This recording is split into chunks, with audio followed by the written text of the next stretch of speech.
Oke, selamat malam teman semua. Selamat berjumpa kembali dalam Bincang Kebajikan. Mohon maaf tadi sebelumnya ada kendala teknis, maka saya akan ulang lagi dari awal. Terima sama kebajikan, Weite Tung Tien.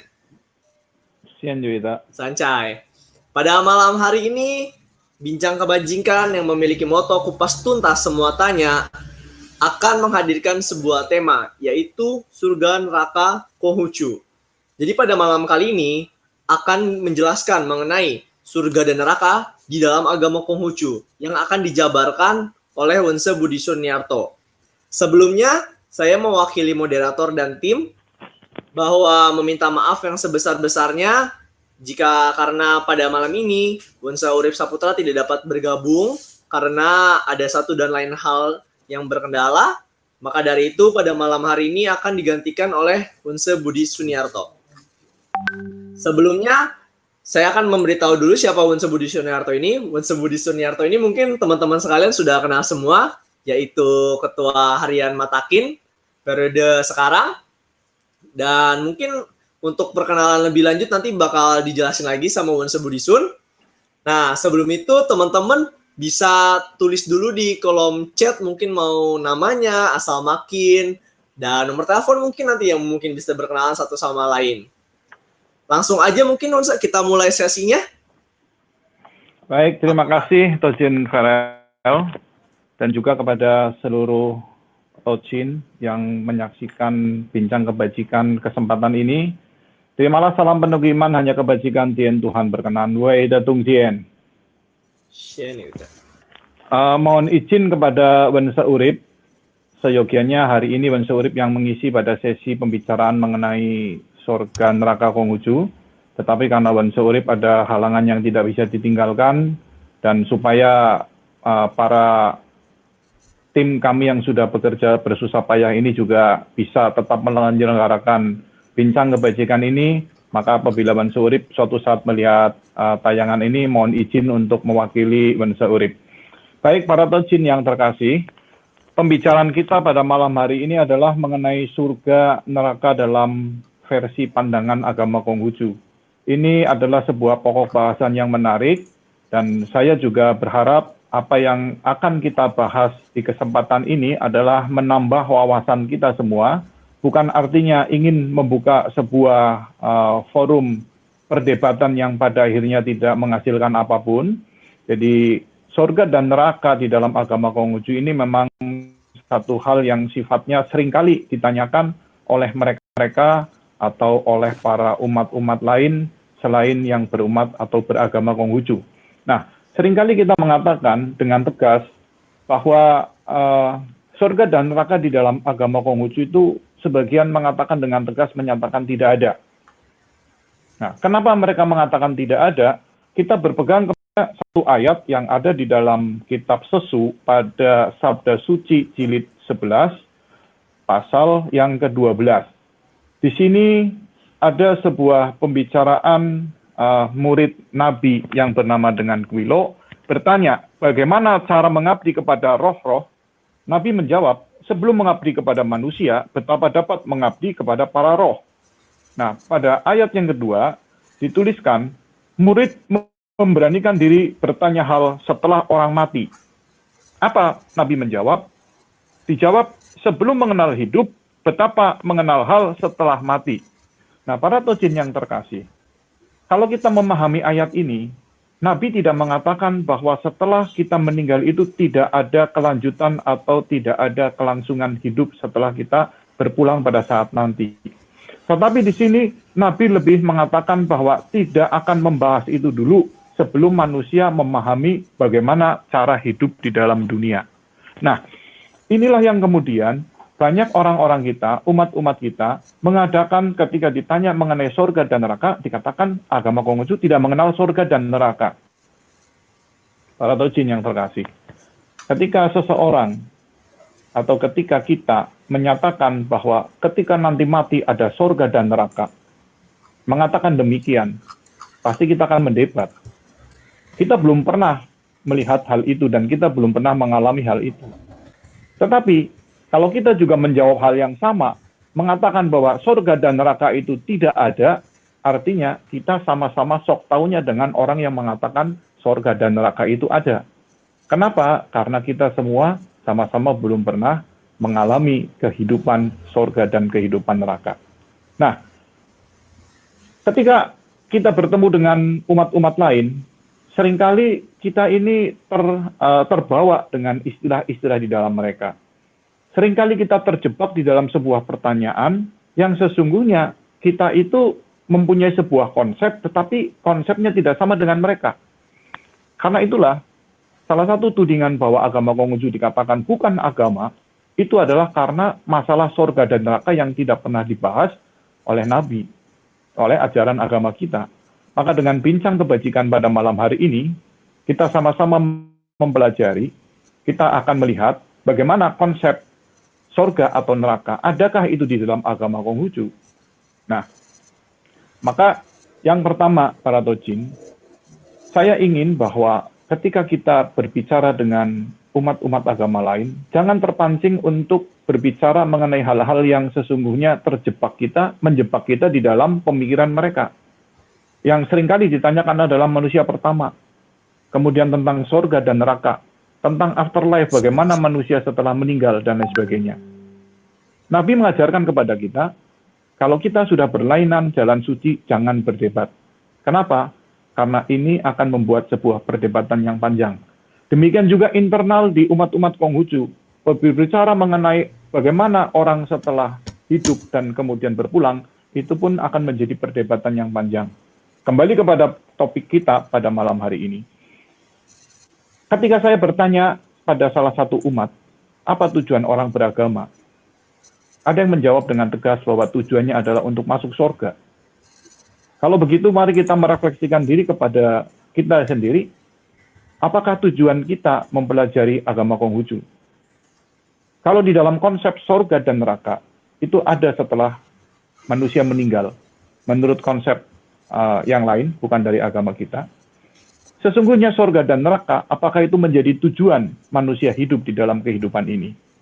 Para Tojin yang terkasih, izinkan saya memberikan sebuah pemaparan. Mohon maaf apabila mungkin para Tojin juga berlainan pendapat dengan saya, tetapi mudah-mudahan ini tidak akan menjadi perdebatan internal di antara kita. Bahwa ketika manusia hidup di dunia ini dengan segala kebajikannya, apa yang akan dituju setelah nanti manusia berpulang ke Khalik semesta alam? Kembali kepada Sang Maha Pencipta. Karena kita tidak mengenal kata surga, tetapi ada sebuah konsep yang menunjukkan itu. Bahwa ternyata manusia ketika hidup di dunia ini, berpegang kepada pokok kebenaran ajaran kebajikan, menempuh jalan sucinya, dan pada waktu nanti manusia pada akhirnya harus berpulang kembali kepada Sang Pencipta, yang kita tuju, umat Konghucu tuju, itu adalah sebuah konsep yang disebut dengan Peijien, manunggal dengan Tuhan. Jadi bukan sebuah tempat yang indah, tempat yang sangat menyenangkan yang mungkin secara umum dikenal dengan surga. Di dalam agama Konghucu, pemahaman mengenai surga ini tidak kita dapatkan. Tetapi, kehidupan setelah manusia meninggal, tujuannya adalah bagaimana kita itu bisa menyatu manunggal dengan Tuhan. Nah, apakah ini surga yang dimaksud? Rasanya konsep surga bukan seperti ini, kalau kita berbicara tentang surga secara umum. Karena Peijien ini tidak merujuk kepada satu tempat, tetapi Peijien ini merujuk kepada satu kondisi, di mana roh kita, sari murni dari watak sejati kita, roh yang gemilang naik ke atas, manunggal dengan Tuhan, dia menyatu dengan Tuhan. Nah, itulah konsep Peijien yang ada di dalam agama Konghucu. Bagaimana dengan neraka? Neraka adalah, kalau gambaran secara umum, adalah tempat yang sungguh sangat mengerikan, di mana di situ para roh-roh yang melakukan kesalahan semasa hidupnya itu mengalami sebuah hukuman, mengalami sebuah penderitaan ketika nanti kita berpulang, perbuatan kita jahat, maka konsep neraka yang secara umum yang kita pahami adalah kita akan masuk ke dalam sebuah tempat di mana kita ini akan disiksa. Nah, tadi kalau kita, agama Konghucu, tidak menyebutnya dengan surga, tetapi menyebutnya dengan Peidien, sebuah konsep manunggalnya manusia setelah kematian itu dengan Sang Maha Pencipta. Bagaimana konsep neraka di dalam agama Konghucu? Kita tidak menyebutnya neraka, karena kita tidak akan menemukan kata-kata itu di dalam kitab-kitab kita. Tetapi, kalau manusia itu tidak berhasil menyatu dengan Sang Pencipta, tidak Peidien, artinya tidak berpulang kepada Sang Maha Mula. Ini yang disebut dengan roh-roh yang penasaran, roh-roh yang mengembara. Pemahaman ini di dalam agama Konghucu. Sesungguhnya inilah mungkin konsep neraka yang membuat manusia itu rohnya sangat menderita. Bayangkan saja para Tojin, kalau sekarang Tojin ada di luar, Tojin tidak punya tempat untuk Tojin pulang, Tojin hanya bingung berjalan-jalan di sepanjang jalan, tidak ada tempat yang bisa tempat bagi Tojin untuk berpulang, ya tidak ada rumah yang untuk pulang, maka kita akan sangat menderita. Nah, konsep inilah yang membuat kita semua harus waspada bahwa di dalam kehidupan ini kita harus menjalankan tuntunan ajaran agama Konghucu yang sudah diajarkan oleh Nabi kita dengan baik, sehingga nanti ketika pada waktu kita berpulang, kita akan sesuai dengan apa yang diharapkan. Kita akan berpulang kepada Sang Maha Mula, yaitu Tuhan Sang Pencipta.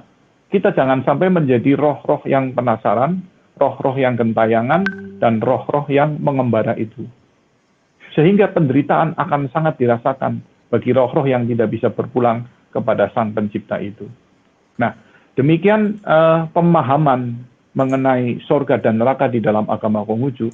Kita jangan ikut-ikutan menyamakan istilah itu, karena kita memang tidak pernah mendapatkan istilah sorga maupun neraka di dalam kitab-kitab kita, tetapi kita juga jangan terlalu gegabah mengatakan bahwa tidak ada sorga dan neraka, karena ketika kita tadi sudah saya sampaikan, ketika kita dengan tegas menyatakan tidak ada sorga dan neraka, itu berarti sama saja sok taunya dengan orang yang mengatakan ada sorga dan neraka setelah kehidupan kita.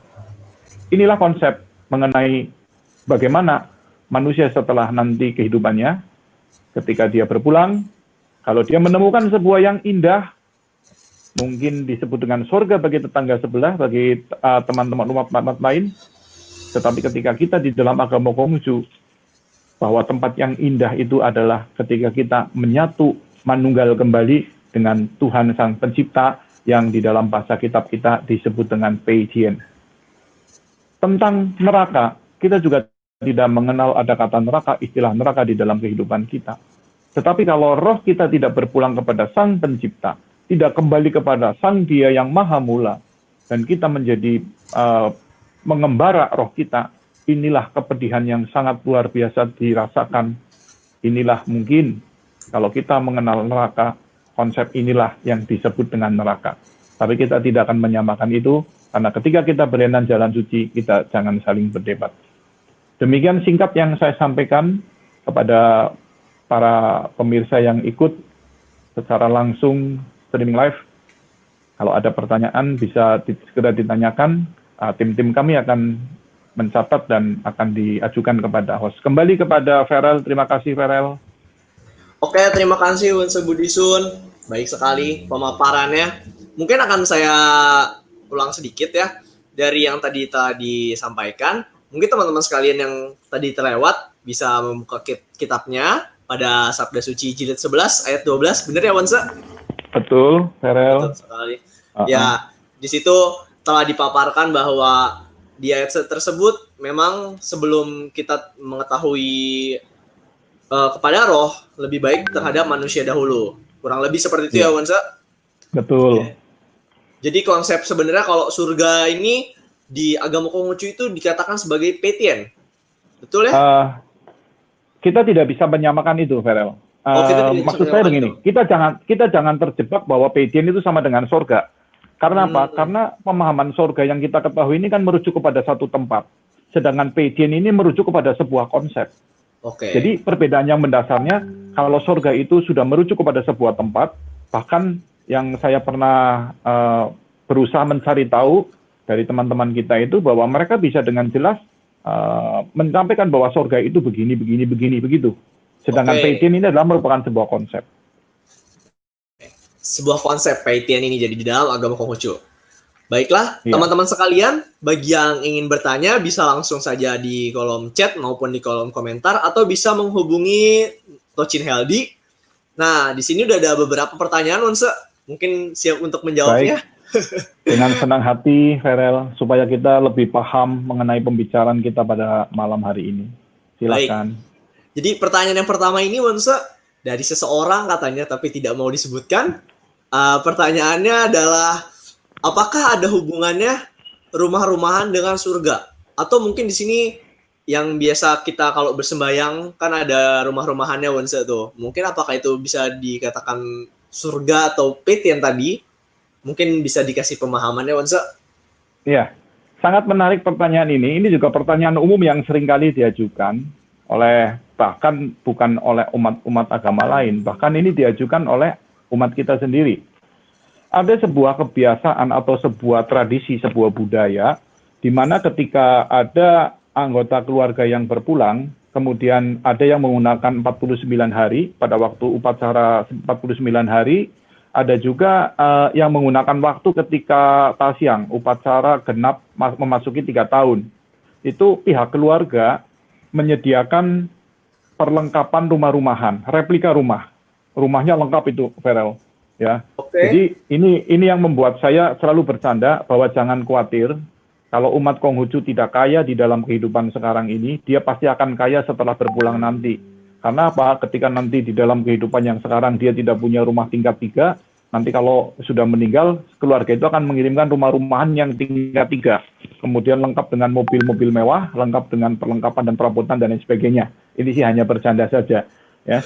Nah, ini replika ini kemudian disempurnakan dengan cara dibakar oleh anggota keluarga. Yang menjadi pertanyaan pertama adalah, benarkah rumah ini akan menjadi wujud rumah yang beneran di atas sana?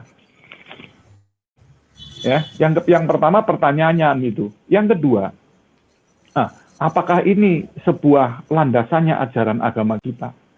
Baik, saya sudah seringkali membahas ini dan mudah-mudahan tidak bosan bagi mereka yang sudah pernah mendengarkan. Perlengkapan sembahyang itu di dalam lici ini disebut dengan mingki. Ya. Terbuat dari apa? Terbuat dari kertas yang sering kita lihat itu. Yang kita sekarang lihat itu kan terbuatnya dari kertas. Pertanyaan yang tadi yang pertama, apakah rumah ini akan benar-benar menjadi rumah di sana? Para Tojin yang terkasih, mohon maaf saya dengan gamblang menyatakan bahwa itu tidak akan menjadi sebuah kenyataan di sana. Kenapa? Karena kita semua paham dan tahu bahwa orang yang sudah yang meninggal, maka dia tidak membutuhkan itu semua. Kemudian pertanyaan ini akan dikejar, kalau begitu, apakah agama Konghucu melarang ini? Tidak, agama Konghucu tidak melarang, tetapi tidak mengharuskan. Tidak melarang dan tidak mengharuskan. Kalau seorang yang punya kemampuan, karena kita tahu replika rumah-rumahan ini tidak murah, harganya jutaan. Bagi seseorang yang mampu, silahkan jalankan. Tapi bagi keluarga yang tidak mampu, tidak perlu berusaha untuk mengadakan ini dengan mengorbankan pengeluaran yang demikian banyak. Nah, kalau dikatakan itu tidak akan menjadi rumah-rumahan yang benar mewujud di sana, untuk apa kita laksanakan? Ini adalah jawaban yang perlu disikapi secara bijak. Sesungguhnya ketika kita bersembahyang, sembahyang apapun itu, ya, apalagi terutama terkait dengan ada anggota keluarga yang berpulang, kemudian kita membakar rumah-rumahan itu, sesungguhnya itu bukan untuk kepentingan mereka yang sudah meninggal. Kita menyediakan sesaji di altar, itu bukan untuk ngasih makan mereka. Kita harus paham ini. Mereka sudah tidak butuh makan. Mereka sudah menjadi roh yang sudah tidak lagi merasakan lapar dan semacam itu. Kemudian apa yang menjadi kita kok boleh melakukan itu? Adalah ini perwujudan rasa bakti dari keluarga yang ditinggalkan kepada almarhum atau almarhumah yang sudah berpulang. Ini adalah sebuah perwujudan rasa bakti yang diimplementasikan atau digambarkan dengan memberikan replika rumah-rumahan yang disempurnakan dibakar itu. Karena kita sayang kepada almarhum atau almarhumah yang berpulang, dan kita mengingat jasa-jasa baiknya, serta ingin ketika kita bersembahyang, sebagaimana dituntunkan di dalam kitab kita, ketika kita bersembahyang kepada Tuhan Yang Maha Esa, rasakan kehadirannya. Ketika kita bersembahyang kepada leluhur, kita pun rasakan kehadirannya. Maka dengan sesaji yang kita berikan adalah makanan-makanan yang disukai oleh leluhur kita pada waktu dia masih hidup, semasa hidup. Ini menguatkan visualisasi kita bahwa seolah-olah ketika kita bersembahyang, mereka itu hadir di tengah-tengah kita sebagaimana disebutkan di dalam ayat. Demikian juga ketika kita melakukan pembakaran rumah-rumahan itu, kita seolah-olah merasakan kehadiran arwah dari leluhur itu, seolah-olah ya, karena jangan kemudian berpikir bahwa benar-benar hadir, seolah-olah hadirlah, seolah-olah kita memberikan sesuatu sebagai wujud bakti kita dalam bentuk rumah-rumahan, dalam bentuk koper yang isinya pakaian dan perlengkapan lain sebagainya itu. Dan ini apakah boleh dilakukan? Lakukan selama kita punya kemampuan untuk itu. Tetapi kalau kita tidak mampu, ya kita tidak perlu. Daripada meributkan perlengkapan sembahyang, kan lebih baik ada rasa sujud yang benar. Itu yang diajarkan Nabi kepada kita semua. Begitu, Farel. Berarti bisa dikatakan bahwa kayak rumah-rumahan ini adalah merupakan wujud bakti ya, Wansa?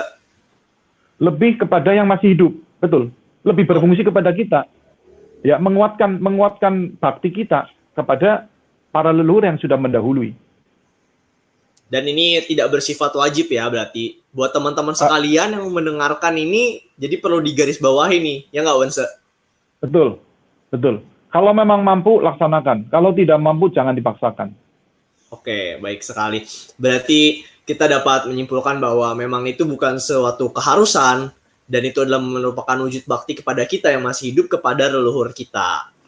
Nah, teman-teman sekalian nih, mau mengingatkan lagi, sebelum kita lanjut, bisa di-subscribe dulu channel Bincang Kebajikan ini, dan bisa di-like videonya. Mungkin juga bisa di-share sekarang ke temen yang belum nonton, biar agama Konghucu makin maju.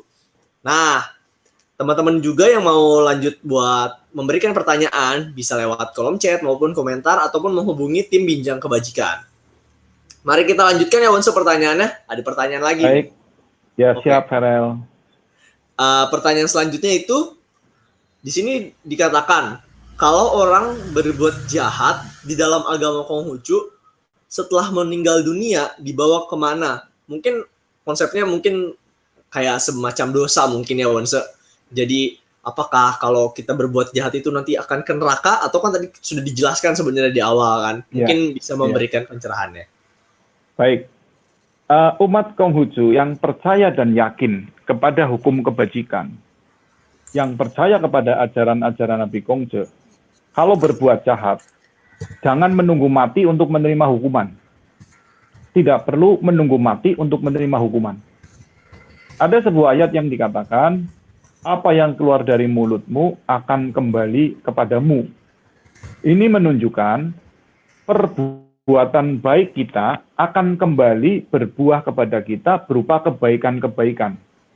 Satu perbuatan baik akan berbalas 100 kesukaan, beratus kesukaan.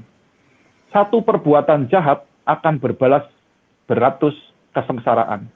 Jadi, kalau kita di dalam kehidupan ini melakukan perbuatan yang tidak bajik, perbuatan jahat itu tadi, tidak usah menunggu kita mati untuk menerima balasannya.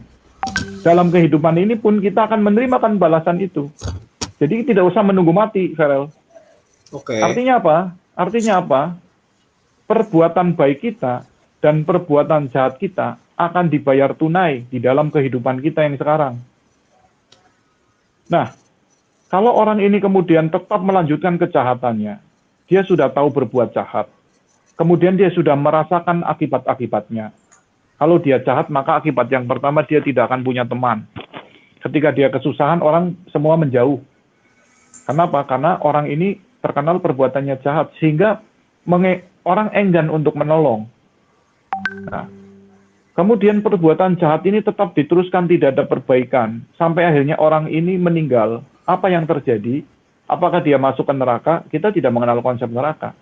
Tetapi bolehlah kita menggunakan konsep, ketika orang ini penuh dengan kejahatan, selama di dalam kehidupannya tidak bajik, ingatlah pada apa yang menjadi salam keimanan kita. bahwa hanya kebajikan Tuhan akan berkenan. Maka ketika umat Konghucu, siapapun itu, di dalam kehidupannya tidak melaksanakan kebajikan, penuh dengan kejahatan, ketika dia berpulang, Tuhan tidak akan berkenan. Maka ketika tidak berkenan, apa yang terjadi? Rohnya akan menjadi roh penasaran. Rohnya akan mengembara. Dia akan gentayangan, ngawang-ngawang tidak punya tujuan. Ini adalah merupakan kesedihan yang bisa dirasakan oleh roh yang tidak bisa berpulang. Begitu, Rel. Oke. Nah, ini sedikit menarik, Ustaz. Tadi dari pembahasannya bahwa dikatakan nanti rohnya akan mengawang-awang ya, Bansa ya. Bisa dikatakan begitu? Iya. Oke. Mengembara, iya. Mengembara ya berarti. Apakah Iya. roh yang mengembara ini nantinya mungkin dijelaskan nggak sih bisa peitin juga jika disembayangi oleh yang masih hidup kepada leluhur, atau mungkin gimana tuh, Bansa? Nah, itulah gunanya kenapa umat Konghucu selalu bersembahyang kepada leluhur. Karena kita kan secara jujur, kita tidak tahu apakah para leluhur kita itu sudah pedien atau belum. Kita tidak tahu. Maka ketika kita bersembahyang kepada leluhur, tujuan kita yang pertama adalah mendoakan kedamaian para arwah leluhur yang sudah mendahului kita. Kalau memang leluhur kita sudah pedien, doa-doa kita pun akan menenangkan mereka.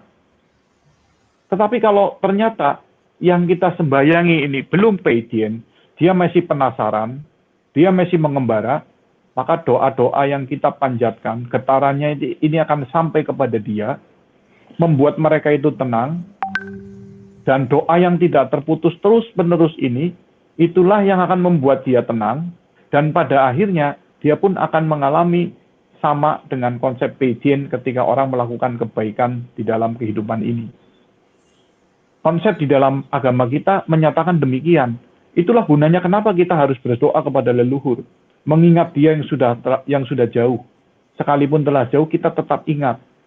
Dan untuk itulah, setiap tanggal 7 Imlek, tanggal 15 bulan 7 Imlek, umat Konghucu akan bersembahyang kepada yang namanya King Hoping, Jing Heping. Ini adalah sembahyang kepada mereka-mereka, para sahabat-sahabat kita, mungkin yang putus doa oleh keluarganya, dan juga kepada arwah secara umum, supaya mereka-mereka yang masih tersesat, mereka yang masih mengembara, mereka yang masih ngawang-ngawang ini, menemukan kedamaian. Dan kedamaian inilah yang akan menuntun mereka, keikhlasan mereka untuk meninggalkan segala kehidupan dunia ini, yang menuntun mereka untuk mencapai konsep pedien yang tadi kita bahas itu. Maka ini menjawab kenapa umat Konghucu harus bersembahyang kepada leluhur. Salah satunya adalah ini, sebagai upaya kita untuk memberikan kedamaian bagi mereka yang sudah berpulang. Oke, Bansa, baik. Terima kasih. Kita lanjut lagi ke pertanyaan yang berikutnya ya, teman-teman. Di sini ada pertanyaan, bagaimana cara untuk kita manunggal dengan Tien? Mungkin bisa dijawab, Bansa? Manunggal dengan Tien, bagaimana caranya? Pertama, mati dulu, Rel. Oh, kalau kita nggak meninggal, benar. Jadi kita belum mati sih sebenarnya. Iya, syarat utama kita mau pedien. Syarat utama kita mau pedien ini ya mati dulu, meninggal dulu. Benar pulang juga, dulu. Benar juga ya. Karena kita nggak tahu ya, Wansa ya. Iya. Jadi gini, yang pertama tadi saya katakan meninggal dulu ya. Umat Konghucu lebih tepat tidak menggunakan kata meninggal, tetapi kita menggunakan kata berpulang. Jadi bukan meninggal. Kalau meninggal itu berarti tempat kita di bumi. Dan kita meninggalkan tempat itu untuk menuju ke suatu tempat yang kita tidak tahu. Ini kan bikin orang takut. Sesungguhnya umat Konghucu ini, ketika kejadian itu berlangsung, maka kita menyebutnya telah berpulang. Pulang kemana? Kepada Dia Sang Maha Pemula, Sang Maha Pencipta. Jadi sebetulnya kehidupan kita di dunia ini kehidupan yang sementara. Karena tempat kita bukan di sini. Tempat kita ada di sana. Di Sang Pencipta yang Maha Mula itu. Itulah pedien itu. Kita harus pulang ke sana. Nah, kalau tadi mengenai bagaimana kita bisa pedien, jalankan ajaran agama